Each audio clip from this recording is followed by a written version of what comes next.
O título da mensagem de hoje: Desafio e superação emocional. Desafio e superação emocional. 1 Pedro 5,7. Lançando sobre ele toda a vossa ansiedade. Quanto, irmão, da nossa ansiedade? Porque ele tem cuidado de nós. Lançando sobre ele toda a vossa ansiedade, porque ele tem cuidado de nós. Irmãos, nós estamos vivendo dias difíceis, onde nós precisamos lidar com muitos desafios. Eu nunca imaginei que nós teríamos que lidar com desafios emocionais. Pessoas convertidas estão sofrendo de forma emocional. A sobrecarga, a frustração, as decepções podem causar sérios e graves problemas emocionais. Irmãos, todos nós estamos andando com uma sobrecarga e nós estamos adoecendo. Nós estamos adoecendo. Veja o que o Senhor Jesus falou sobre isso.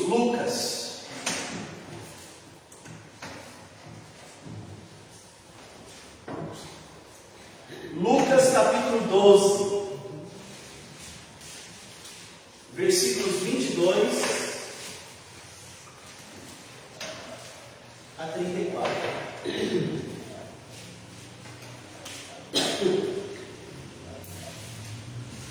A seguir, dirigiu-se Jesus a seus discípulos, dizendo: por isso eu vos advirto. Perceba uma advertência do Senhor. Uma advertência. O que é advertência? O que é uma advertência? Um alerta. Jesus, ele já havia nos alertado. Jesus já havia nos alertado. Uma advertência. A seguir, dirigiu-se Jesus às pessoas ímpias. Amém, irmãos? Não. A seus discípulos. Ok? Ele está falando para pessoas convertidas. Vocês estão entendendo? Ele está falando para homens e mulheres salvas. Ele está trazendo uma advertência a você, meu irmão. A você, minha irmã. A seguir, dirigiu-se Jesus a seus discípulos. Perdão.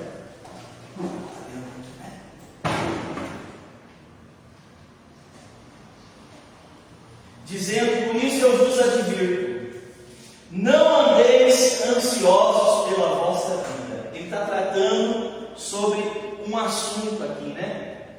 Ansiedade.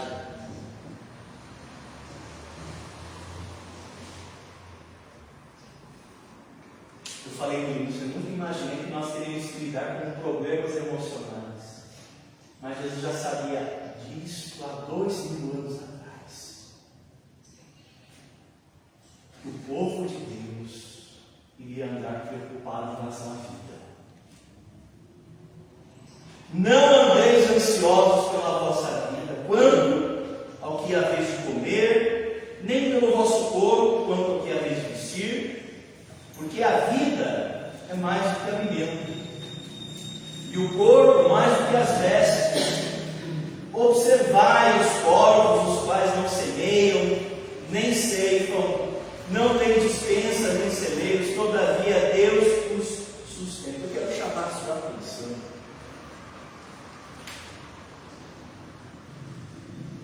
para o protagonismo de Deus na vida dos seus discípulos, e não somente na vida dos seus discípulos, mas a ação de Deus na vida das pessoas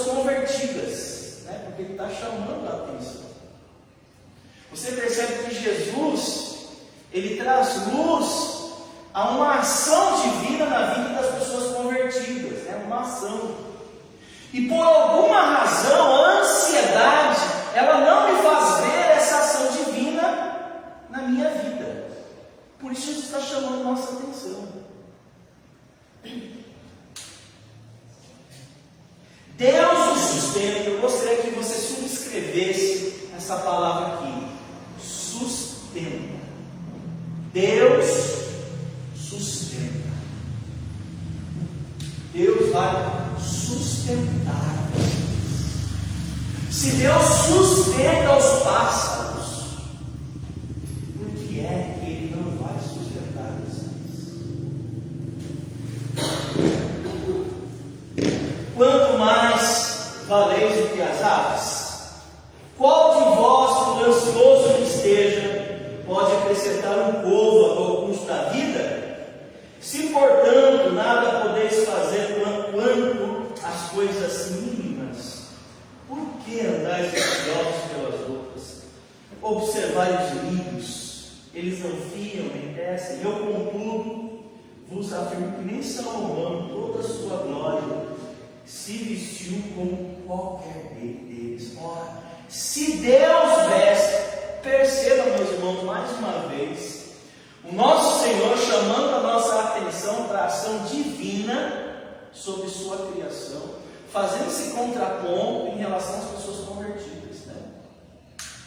Deus sustenta as aves e Deus veste os lírios. A erva que hoje está no campo e amanhã é lançada no forno. Quanto mais tratando de vós, homens de pequena fé. Então nós já percebemos que ansiedade é pecado, porque ansiedade quer dizer falta do quê? Falta de fé. Falta de fé. E como que a fé chega a nós? A fé vem pelo ouvir. Então os irmãos e irmãs precisam ouvir mais a palavra de Deus, precisam ouvir mais nos cultos. Estão me entendendo? Precisa ler mais as Escrituras. Ansiedade é pecado, é falta de fé. Vamos lá? Homens de pequena fé, não andeis, pois ainda galo que haveis de comer ou beber, e não vos entregueis às inquietações. Uma das maneiras da ansiedade ela se manifestar é pelas inquietações. Inquietações. Eu fico inquieto, nos meus pensamentos, nos meus sentimentos, a minha vontade fica totalmente desequilibrada. Ele continua: porque os gentios de todo mundo é que procuram essas coisas, mas vosso Pai sabe. Olha que interessante, ele tira a perspectiva de Deus como Criador e ele vai chamar agora Deus de Pai. O vosso Pai, Ele sabe. Vocês que são pais, vocês não percebem quando há algo diferente com os seus filhos? Vocês logo percebem que seu filho está diferente, que seu filho está triste, que seu filho está bravo, que seu filho está longe, que está distante, que seu filho está carinhoso hoje. Você sabe. O texto bíblico fala que o vosso Pai, Ele sabe, porque Ele está falando com pessoas convertidas. Isso quer dizer que os filhos de Deus, eles podem andar ansiosos pela vida deles.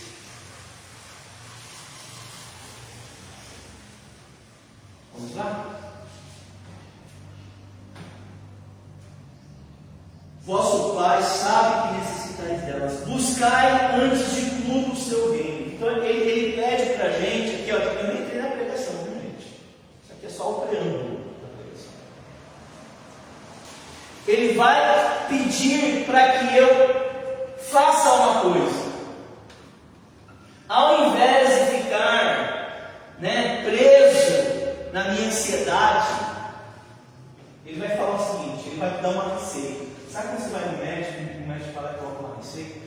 você corre para a farmácia? É o que Deus está dando agora para vocês, uma receita. Sabe o que vocês vão fazer a partir de agora?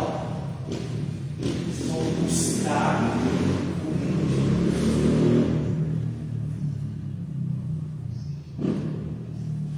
Busque o reino de Deus. O reino de Deus. Busque o reino de Deus. Busque o reino de Deus. Buscai antes de tudo o seu reino, e essas coisas vos serão acrescentadas. Não temais, ó pequenino rebanho, jamais, jamais. Jesus chamou os ímpios de pequenino rebanho. Nunca ele chamou.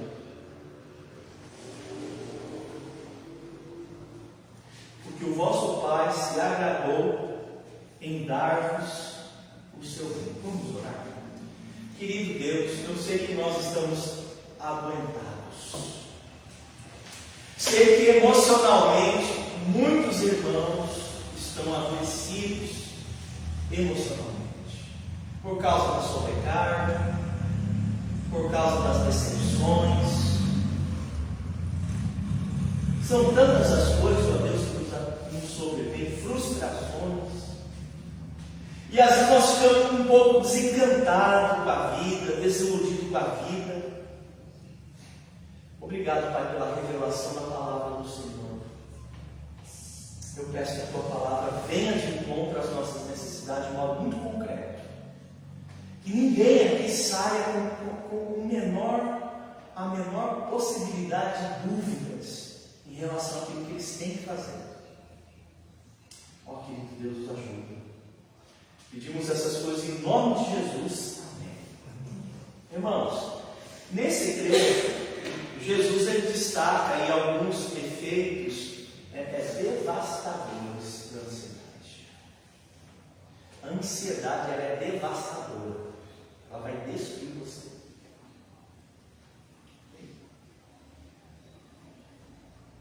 E os irmãos vão perceber que Jesus vai trazer então alguns efeitos devastadores. Deixa eu dar uma olhadinha quantos eu separei aqui, porque eu estou muito animado para pregar.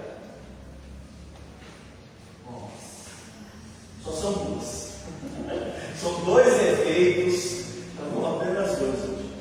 Dois efeitos devastadores da ansiedade. Vamos lá então? Primeiro efeito devastador da ansiedade. Ela é incapaz, a ansiedade, ela é incapaz de dar uma resposta correta aos seus problemas. A ansiedade, ela é incapaz, ela é incapaz de dar uma resposta correta aos seus problemas. Eu não sei o que é que você está passando, mas o que eu sei, de acordo com Jesus, Ele vai ensinar a nós que aquilo que está deixando você nervoso, nervosa, ansioso, ansiosa, inquieto, é incapaz de dar uma resposta correta. Versículo 25. Versículo 25. Qual de vós, por ansioso que esteja, pode acrescentar um côvado ao curso da vossa vida? Acrescentar um côvado. Quem sabe o que é côvado? O que é côvado? É uma medida, né? Normalmente o côvado é uma medida que se mede distância. Né? Distância, tamanho. Só que ele não está falando aqui um côvado para medir a estatura física. Aumentar o tamanho de uma pessoa, não é isso que o texto está falando. Côvado aqui ele está sendo usado para acrescentar, né? Prolongar a vida, né? Dar mais tempo para você viver aqui na Terra. A sua ansiedade ela não é capaz de acrescentar um côvado. Normalmente um côvado é a distância do cotovelo ao dedo anular. Um côvado. Do cotovelo ao dedo anular. Então, se nós pegássemos essa medida e transformássemos em período de vida, O texto bíblico vai falar, Jesus falou, a sua preocupação ela é incapaz de acrescentar que seja essa distância de vida aqui no planeta. Ela é insuficiente. Ela é incapaz. Pelo contrário, irmãos, a ansiedade, ao invés de alongar a vida, é o contrário. Ela diminui. Ela não garante mais tempo de vida, pelo contrário, ela não nos protege, ela piora o quadro. Veja só, você já tem um problema que você está lutando, né? Uma sobrecarga que você está passando, você já tem um problema. A ansiedade que você tem, ela está piorando o problema. Ela não está resolvendo o problema, porque ela é incapaz de resolver o problema. Aliás, a ansiedade ela é capaz de gerar falência emocional, desequilíbrio emocional. Então veja lá que interessante. A ansiedade, segundo Jesus, não tem o poder de gerar qualquer resposta verdadeira. Então o problema da ansiedade, um dos problemas dela é a resposta. Ela não tem resposta. Só que a gente acha que se eu ficar ansioso eu vou obter a resposta. E quando a gente está ansioso, o que a gente vai fazer? O quê? Você não fica pensando? Você fica imaginando, você fica pensando, repetindo a cena vez após vez na sua mente, e cada vez que você repete, aquilo te fere de novo, e fere de novo. Você vai pensar, você começa a imaginar N possibilidades. Depois daquele período, pensando aquilo, você sente, nossa, eu estou esgotado, estou cansado. Você começa a chorar, você começa a ficar nervoso, sua pressão sobe. Olha que interessante, meus irmãos. Por mais que você pense, você não tem as respostas. Não pense que se você meditar, você vai encontrar as respostas lá no recôndito. O recôndito é o lugarzinho mais secreto do seu coração. Deixe-me ver se eu consigo achar a resposta. Gente, vocês não têm a resposta, por mais que você fique meditando, revendo, passando a cena de novo. E se eu pegasse esse outro caminho, será que o resultado seria diferente? Como que você sabe? Se você não tomasse a decisão A, se você tomasse a decisão B, se o resultado seria diferente, você fica voltando, né? E agora, se eu pegar esse caminho, e aquilo vai ferindo você, aquilo vai derrubando você. Nós somos assim. O grande problema da ansiedade, ela vai dizer para a gente que eu tenho a resposta.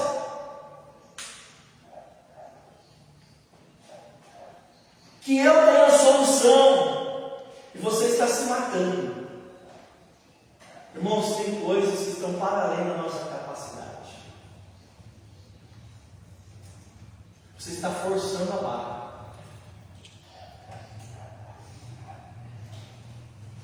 E aí o que acontece? Você fica pensando, imaginando, e aquilo começa a te afetar. Você vai cair no quê? No desespero. Você não acha resposta. O resultado sempre é o mesmo e é pior, né? O resultado sempre é ruim, né?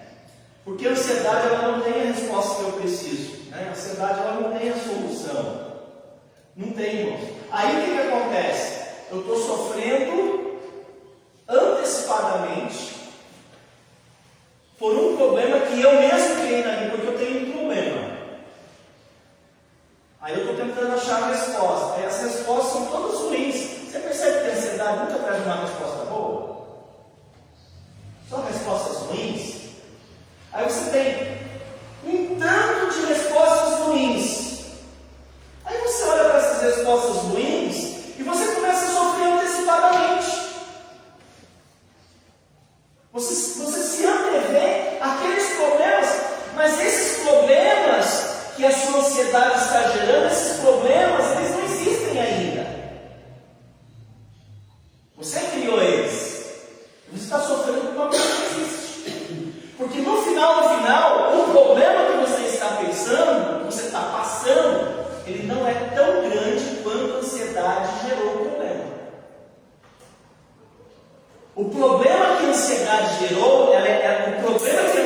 ansiedade gera é maior que o problema real.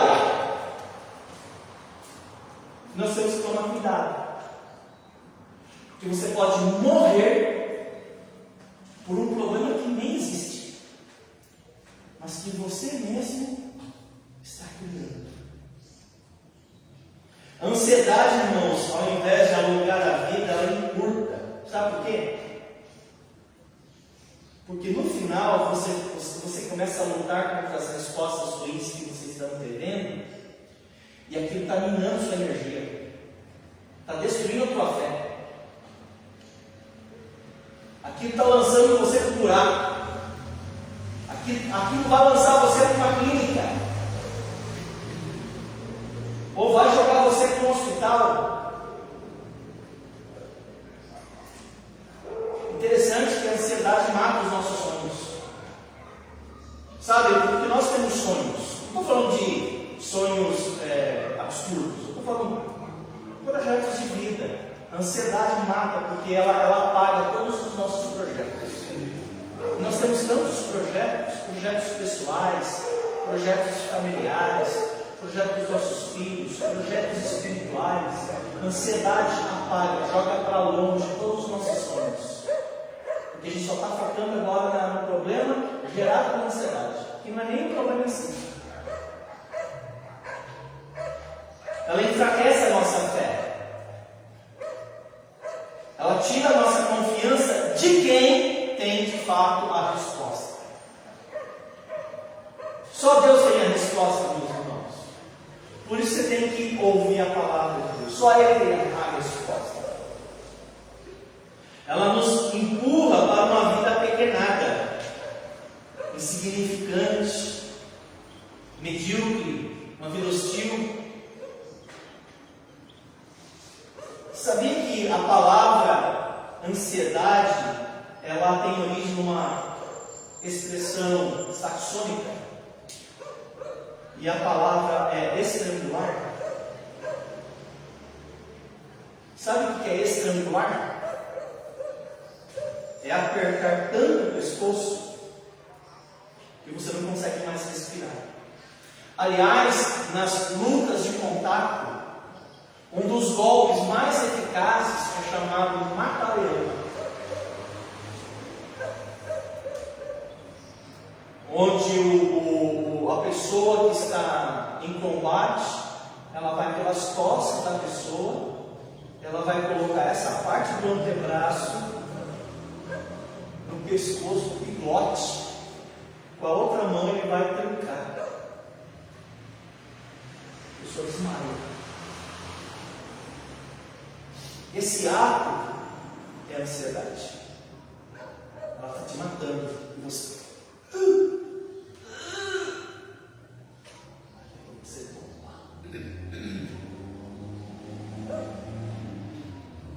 interessante que uma pessoa ansiosa, ela começa a se debater desesperadamente tentando encontrar uma corda para salvá-la.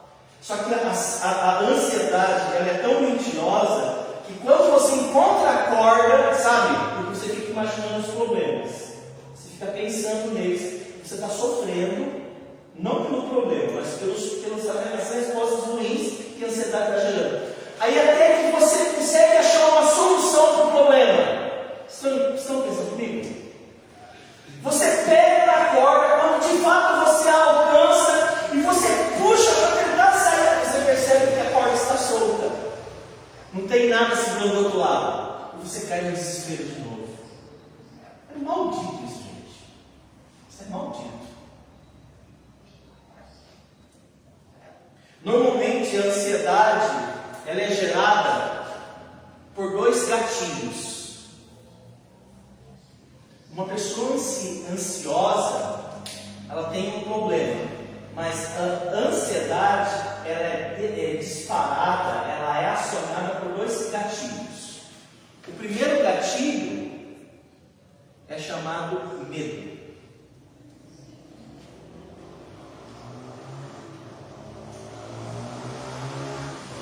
E o segundo gatilho é ameaça.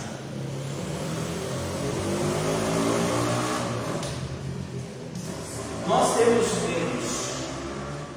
Todos nós temos medos. E nós também nos sentimos ameaçados.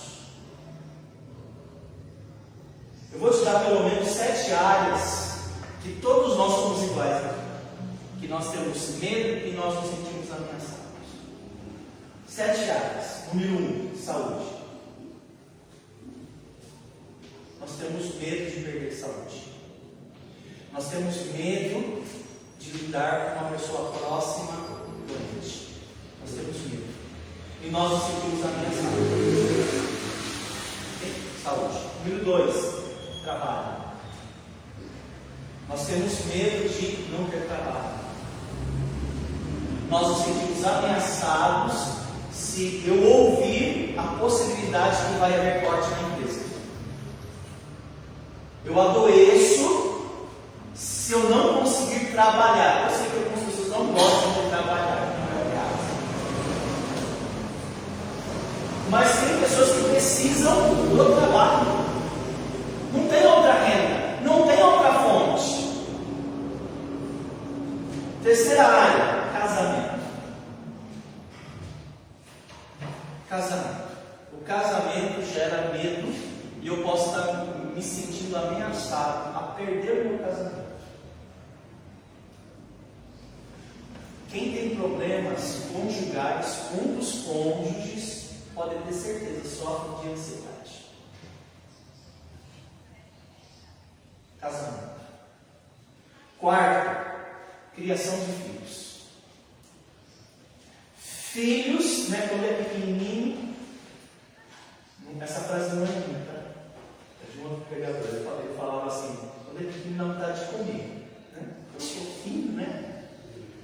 Aí quando cresce, a gente pensa que eu não tenho.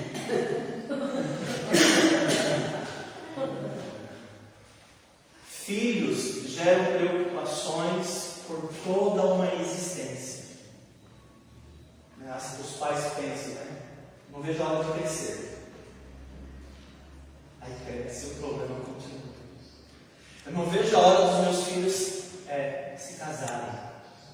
Os filhos se casam, os problemas continuam. Às vezes aumenta. Filhos. Quinta área, família. E quando eu falo família aqui, eu estou abarcando os seus pais, os seus irmãos, seu tio, a sua tia, seus sobrinhos, seus netos. Amém. Você pode se sentir ameaçado em relação à sua família. Você pode ter medo. Sexta área, dinheiro. Nós temos medo de ter dinheiro. Nós temos medo de não ter dinheiro. Ter dinheiro rouba a paz. Não ter dinheiro rouba a paz. Salomão falou sobre isso. Quem tem muito dinheiro tem medo de ser roubado. Quem compra carro novo tem medo de ser roubado. Quem paga seguro. Quem colocar trava. Né? Dinheiro. Sétima área, nós temos medo do futuro. Nós temos medo do amanhã. Nós temos um medo do depois. Essas 7 áreas, todos nós nos igualamos. Você pode estar sofrendo, eu tenho certeza. Se você tem alguma crise de ansiedade, você está passando por uma dificuldade, um probleminha ou um problemão em alguma dessas áreas. E eu acho isso muito relevante, porque esses problemas que eu citei a vocês, estas áreas que eu citei a vocês, que podem gerar problemas, essas áreas, elas são reais. Você não está sonhando. Você não está imaginando. São realidades verdadeiras. São realidades legítimas, né? E talvez você esteja passando por algum problema em alguma dessas categorias aqui. E isso pode gerar medo. E o medo vai ser um gatilho para desenvolver ansiedade. Ou uma ameaça. Inclusive, todos nós temos dificuldades com ansiedade Só que tem um problema. Algumas pessoas elas confundem ansiedade com prudência. Existem pessoas, o que eu vou falar não é mentira, tá? Prudência. Existem pessoas que precisam de problemas para poder viver. Elas não conseguem dormir sem uma fofoca. Não conseguem dormir sem uma calúnia. Não conseguem dormir sem ter que cometer algum pecado. Tem pessoas que ficam correndo o tempo todo atrás de problemas. Eu não estou brincando. Aí o que acontece? Você tem, às vezes, a oportunidade de corrigir uma situação e você piora a situação. Às vezes nos falta, irmãos, prudência. Prudência. Porque às vezes você tem a chance de resolver o problema e você não faz. Você gera outra. Às vezes Deus, na sua misericórdia, levanta alguém que enfim vai te ajudar. Deus levanta, Deus manda a pessoa e você é incapaz de ter uma postura prudente. Ó Deus mandando a resposta.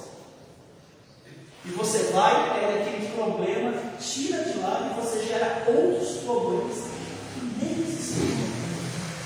Vocês acreditam nisso? É a pura verdade. Sabe o que faz o prudente? Veja lá, Provérbios 27, 12. Provérbios 27, 12. Veja o que faz, ou como age o prudente. E prudência é diferente de ansiedade. Parece que é igual às vezes, viu? Vou te mostrar por quê. Provérbios 27, 12. Diz assim a Bíblia: o prudente faz o quê? Vê o quê? O mal. O prudente tem, irmãos? Vê o que? O prudente vê o mal e esconde-se, mas os simples passam adiante e sofrem a pena. Aqui, ó, olha no quadro, por favor. O prudente vê. Ansiosa, não, mas se você não ficar preocupado, alguma coisa pode acontecer. Calma. Você está imaginando o mal ou você está vendo o mal? Se você fica imaginando, só pensando, isso não é prudência, isso é ansiedade. O prudente, irmãos, tem que ver. Ele esconde-se. Ele vai para outro caminho. Esse caminho eu vou ver. Eu vou parar de fazer isso. Isso vai gerar problema. Eu vou parar. Eu acho isso muito interessante, porque nós precisamos aprender a viver a nossa vida. E nós precisamos começar a ter uma postura prudente, irmãos, porque às vezes Deus manda a resposta. Deus manda a solução para a gente. E ao invés de a gente evitar, a gente é tolo. A gente vai em frente e sofre a pena. E Deus mandou antes do outro. Segundo efeito devastador da ansiedade, além dela ser incapaz de dar a resposta certa, em segundo lugar, ela é incapaz de dar uma resposta, além de dar uma resposta correta, ela é incapaz, ela também é incapaz de dar uma resposta real à minha necessidade.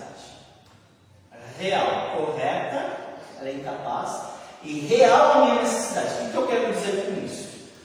Quando eu estou passando por um problema, eu quero a solução. Eu quero uma resposta que corresponda àquilo que estou passando e me ajude. Não crie outros problemas. A ansiedade ela não é capaz disso. Ela não é capaz de mostrar a verdade. Ela não é capaz. Mas ela também não é capaz de trazer uma resposta real à minha necessidade. que Jesus falou no versículo 29 e 30. Lucas 12, 29 e 30. Não andeis, pois, a indagar que haveis de comer ou beber, e não vos entregueis a inquietações, porque os gentios de todo o mundo que procuram essas coisas, mas vosso Pai sabe que necessitais delas. Irmãos, Jesus ele ensina que a ansiedade ela vai trazer uma falsa visão a respeito de Deus. Uma falsa visão a respeito de Deus. A ansiedade, irmãos, ela tem a petulância, né, que está em você, de dizer para você que Deus não está agindo. Que Deus não está vendo. Que Deus não está fazendo nada. Poxa, Deus, Ele age e Deus sabe. Mas a ansiedade, ela está falando para você que Deus não está fazendo nada, que você tem que corrigir, que você tem que fazer, que você tem que ir. Não estou falando a respeito, quando ele fala buscar, não é buscar a resposta. Buscar aqui é buscar a Deus. Ele tem a resposta. E quando você olha para a sua história, para a sua trajetória, nós temos necessidades, não temos? Você já não foi suprido nas suas necessidades? Vai dizer que não. Você já foi. E eu acho interessante, sabe quem supriu suas necessidades no outro tempo? Sabe quem foi? Sempre foi Deus. Quando você teve problema no seu casamento, quem são os irmãos que são casados aqui? Foi Deus que trouxe a resposta, o suprimento. Foi Ele que resolveu o problema. Quando você teve problema com os seus filhos, foi Deus também, lá atrás. Quando você teve problema com a sua família, você lembra? Foi Deus. Porque Deus age e Deus sabe. Sempre foi Ele. Sabe quando você teve problema com a sua saúde? Foi Deus. Quando você teve problema lá com o dinheiro, também foi Ele. Com o trabalho, Deus cuidando. Irmãos, Deus cuida dos filhos. Deus age e Deus sabe. A ansiedade, irmãos, ela nos leva a crer que a vida é feita só daquilo que comemos e nos vestimos. Mas que vidinha medíocre. E eu quero chamar a sua atenção, porque eu vou terminando. Vocês já devem estar cansados de mim. Eu quero chamar a sua atenção aqui, porque isso aqui é muito importante. Na verdade, tudo que eu estou falando aqui é importante. Mas eu estou chegando aqui ao cerne, a nata da mensagem. A parte central do estudo de hoje. A lição central. Irmãos, a sua vida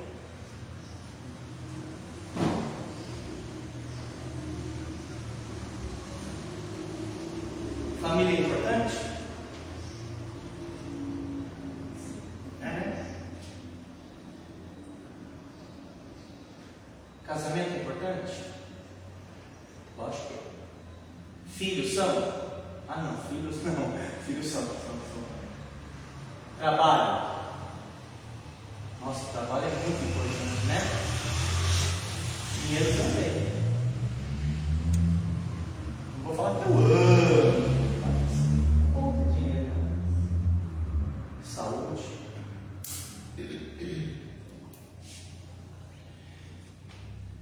Jesus está falando o seguinte: a sua vida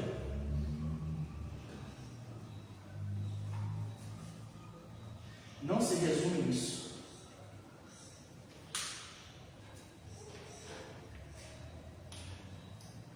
Sua vida é mais do que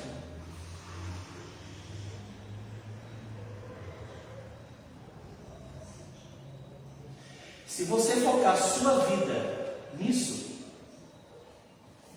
você vai morrer.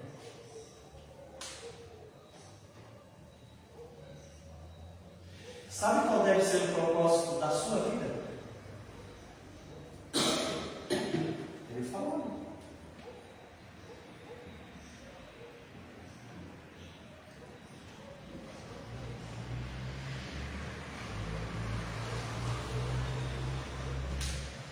deve ser a razão do seu viver. O apóstolo Paulo falou o seguinte: quer comais, quer bebais, ou façais outra coisa qualquer, fazer tudo para a glória de Deus. O apóstolo Paulo falou na sua carta, falando de si mesmo, que o viver é a família. Não. Que o viver é o trabalho. Não. Que o viver são os filhos. Não. Ele falou que o viver é Cristo. E o morrer é grande. O viver, irmãos, qual é a razão do meu viver? A razão do meu viver, irmãos, é Cristo.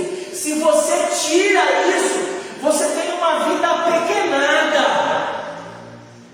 Sua vida se torna insignificante, você só vai viver por aqui e agora. Sua vida, o propósito da sua existência, ela é muito maior do que família, casamento, filhos, trabalho, dinheiro e saúde.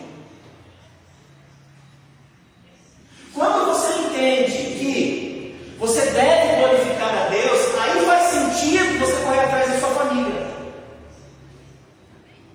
Mas o meu alvo não é a minha família, eu quero glorificar a Deus cuidando da minha família. Aí muda a perspectiva, porque quando você se cansa, você volta para o seu castelo forte, você volta para a fonte, e você se reabastece, você se cura e volta para a sua família.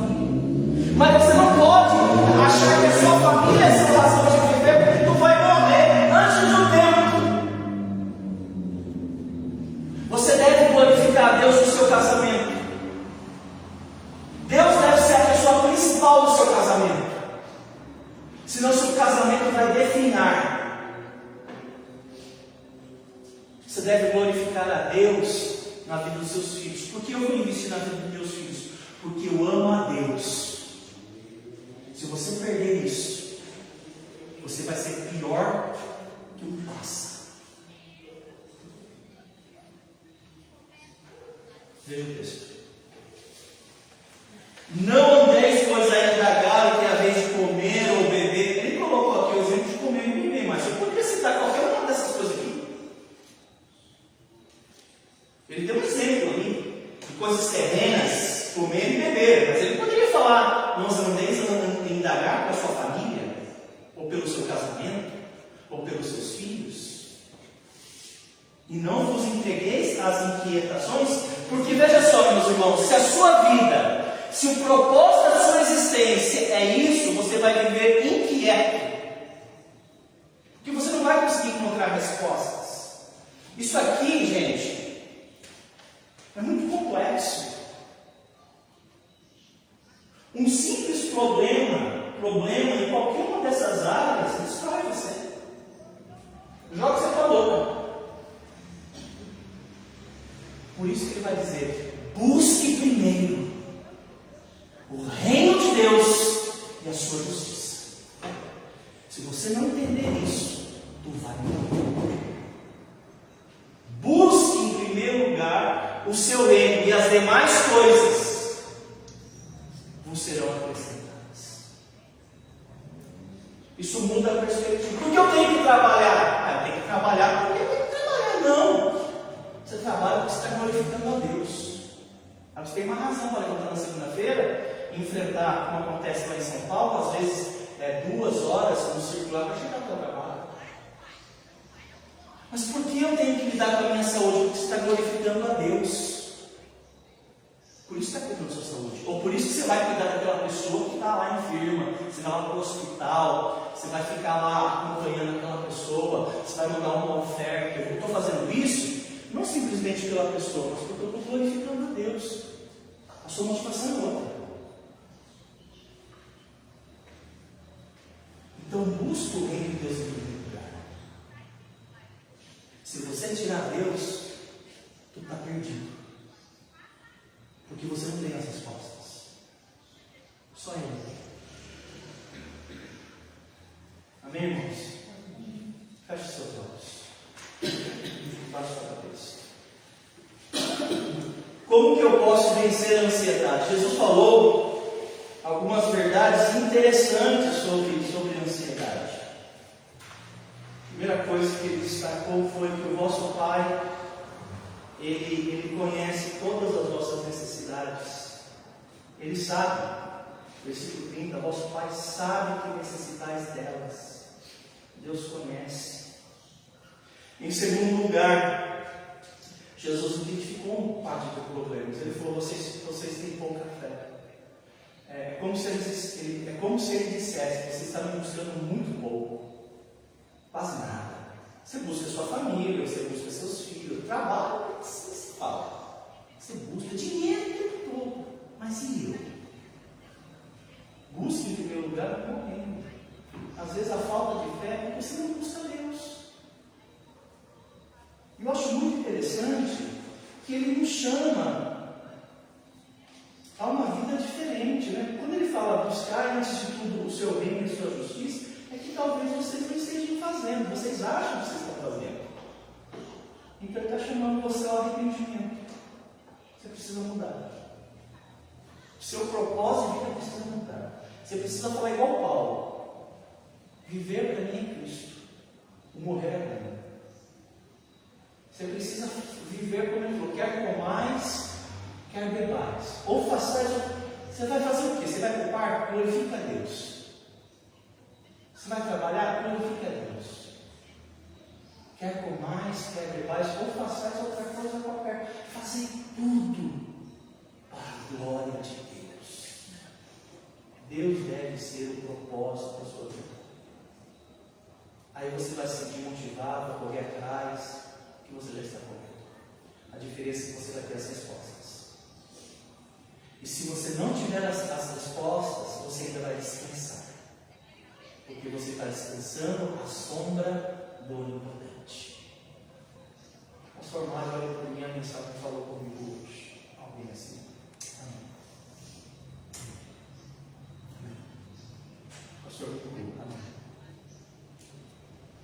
Eu também quero tomar uma decisão.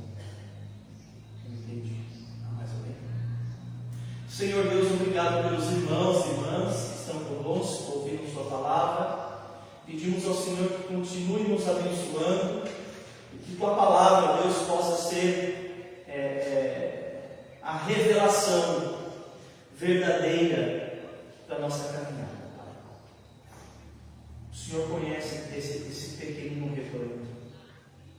Eles são seus discípulos. Eles são seu povo. Eles são seus filhos. Sei que o Senhor está trabalhando, sei que o Senhor tem plano. Que todo esse ensinamento, Pai, possa fazer toda a diferença. Porque veio a palavra do Senhor. Em nome de Jesus nós oramos. Muito bem, vamos cantar o hino para a gente encerrar esse período aqui. Fonte, como que é?